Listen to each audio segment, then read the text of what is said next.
Video introductorio del sensor de temperatura y humedad DHT11 para la clase de sensores actuadores de la Universidad Nacional de Colombia. La medición de temperatura y humedad en los sistemas es un factor muy importante, dado que el control de estos permitirá el funcionamiento óptimo de donde estén implementados. En el caso de la temperatura, se utiliza un semiconductor como el material que cambia su resistividad con el cambio del parámetro. Esto sucede gracias a la liberación de electrones dentro del material, por el aumento de energía generado por la temperatura, y por ende la generación de huecos en el mismo, haciendo alusión al desplazamiento de electrones. De esta manera, al tener este comportamiento, la relación que se presenta es que a mayor temperatura el material se vuelve más conductor y de la misma forma más aislante a menor temperatura. Para la medición de la humedad se evidencia que se toma la relativa, más no la absoluta, lo cual permite la medición de vapor de agua presente en el aire con respecto a cierta temperatura. Es por esta razón que este sensor puede dar los dos parámetros. Para dicha medición se hace uso del principio capacitivo, donde se utiliza un dieléctrico sensible a la humedad y a partir de la capacitancia se obtiene el parámetro deseado.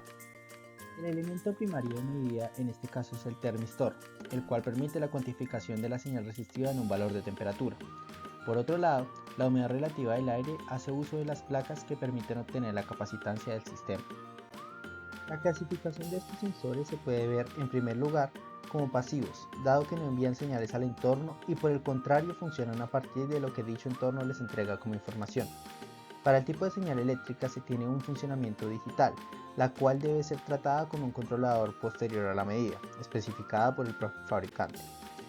Por el rango de valores se clasifica como de medida, dado que se obtiene un valor proporcional con respecto a la señal de entrada. Por último, se tiene que es un tipo de sensor termoresistivo como se había explicado anteriormente.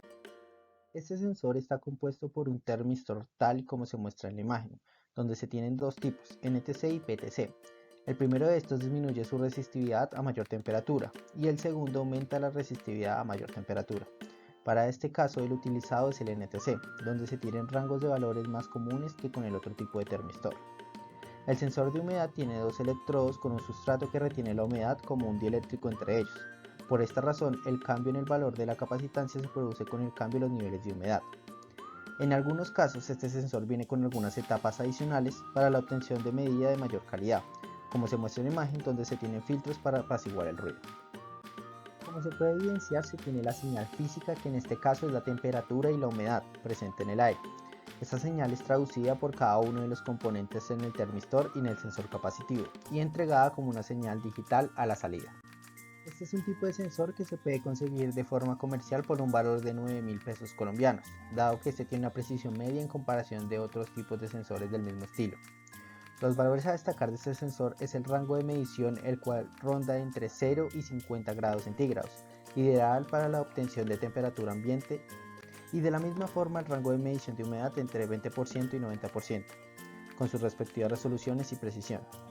En caso de ser utilizado como medidor de temperatura y humedad del ambiente es muy útil, ya que tiene librerías que pueden ser compatibles con Arduino de libre uso.